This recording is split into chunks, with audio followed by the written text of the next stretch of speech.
Hey everyone, it's Dr. Nick of Achieve Physical Therapy, and I just wanted to talk about my mission and pretty much what I want to do with my YouTube channel and all that stuff. And more or less, my mission is to show hundreds of thousands of people that their body is resilient and they can do anything they want to do. Because I don't know where, somewhere down the line, we lost it and thought we were fragile free creatures and just would like break like a pencil with enough force and all that stuff. And you hear these stories of people doing insane things and everyone's like, oh, how can they do that? And the truth is, it's because the body's amazing and resilient. And even on the back of all of my shirts and all my sweatshirts and stuff like that, it says achieve resilience, because at the end of the day, you're a resilient human, you're a resilient body, and that's what it is. Your body can handle so much more and do so many things. Even me, like, I hurt my back in grad school, deadlifting, actually not even deadlifting, setting up for a deadlift, which is even worse sometimes. And you're like, oh, I'll never deadlift again. And forever, honestly, I avoided deadlifts for the longest time. Like years. And then I finally got back into it, but I started using a trap bar because I was like, well, no matter what, the other bar is going to hurt me, the straight bar. So I was like, oh crap, like this is going to hurt me no matter what and all this stuff. And so I avoided it. And then eventually I was like, you know what? You just got to do it. Dove back in and started deadlifting again. Now I only use a straight bar as opposed to the trap bar, depending on what I'm trying to do. Obviously there's a time and a place for the trap bar, but my point is you can't be avoiding activities just because they once hurt you. And we are resilient people and we can do almost anything. It's just sometimes we get pains, we get aches, and that's okay. You know, when you have the aches and pains, it's normal because that means you're feeling. But even like it just is what that is. Like, you're supposed to feel things. If you didn't feel anything, that'd be a problem, because then you could like really actually hurt yourself, tear muscles, do all this stuff, bleed internally because you're just like, I don't feel anything. So you're supposed to feel. So like sometimes it's kind of like you have to think, if you did a lot of something, you're gonna feel aches and pains. That's just normal. I mean, it just has to happen. So we have to understand that throughout all of this, we're supposed to feel, we're supposed to move, we're supposed to have things happen, and then we have to overcome them. So we've all been through injuries, and things like that. And the question is, how long does it take us to come back from them?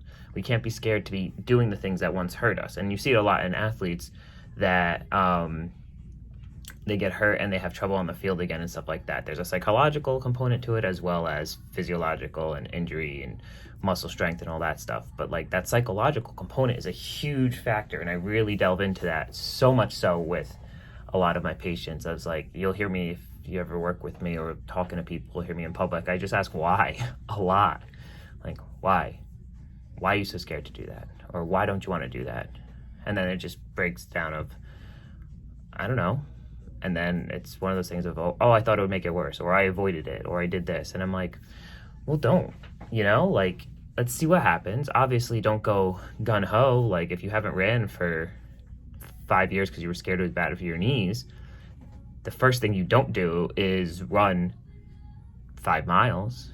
You start with a walk. You start with a nice jog. You jog 100 meters, like build up slow, but see how it feels. Expose your body to those things again, especially if they make you happy. At the end of the day, like, if you're not doing what you enjoy because you're scared you're going to be hurt, you're not going to be happy. And it drives me crazy when people are like, oh, I'll just never do that again. And I'm like, well, do you want to? And if they say no, that's great. Like, fine, then don't do it. But like, if you do want to do it, then just go and do. Be yourself. Be a resilient human. Run out there. Lift heavy weights. Bodybuild. Do whatever you want to do if it makes you happy, and be safe about it. And that's kind of where I think we lose our traction, and where I want to help show people that they're a resilient human. They can do anything they want to do, and they really can. I mean, you can do anything. You hear all the crazy things David Goggins has done. You hear these ultra marathon runners.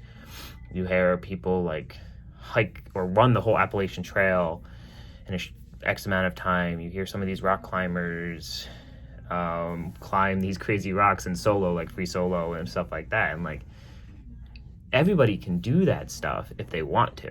The question is, do you? Like, some people have no desire to climb up a rock without gear, knowing that they could die, or lift 4,000 pounds on a bar or whatever it is. Some people have no desire to do that, and that's fine. You don't have to do things you don't desire, but you should do things you love.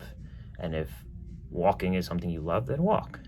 You know, I'm a huge advocate of walking, but that's besides the point.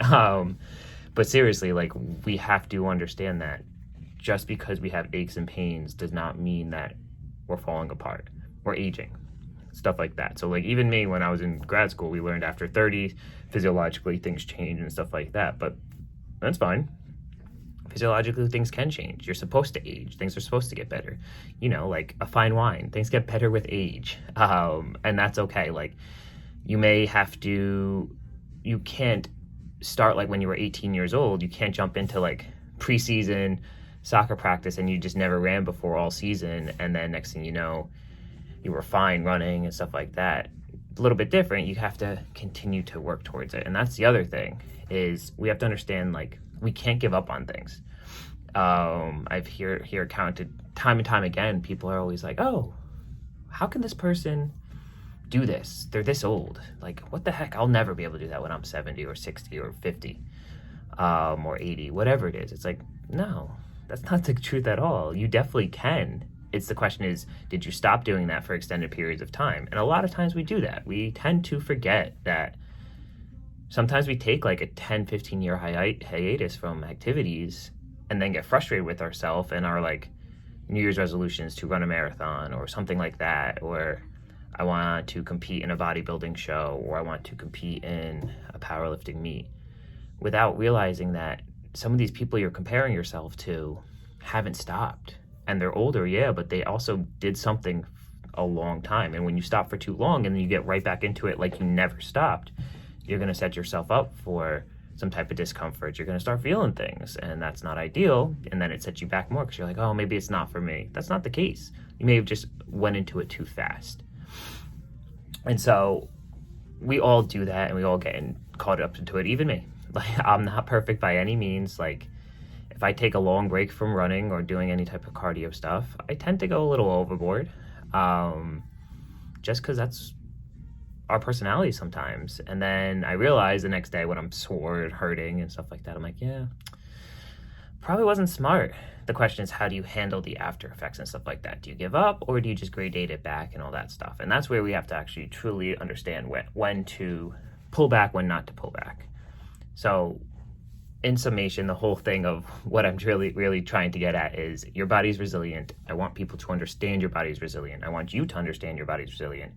And I want to help facilitate that. And through this channel and through everything else, I'm going to continue to discuss different topics about how strong we are, how to help yourself through treatment methods, self-treatment methods, when to see maybe a therapist, when not to, things like that, and really help you understand how resilient your body is and achieve the resilience that everybody should have. So thanks for tuning. If you want, click a like button. Please consider subscribing, because I'll be posting weekly on the YouTube channel, giving you new tidbits of stuff. I plan on having some nutrition stuff as well, you know, a bunch of stuff just to show you how strong your body is. So thank you, and enjoy the rest of your day.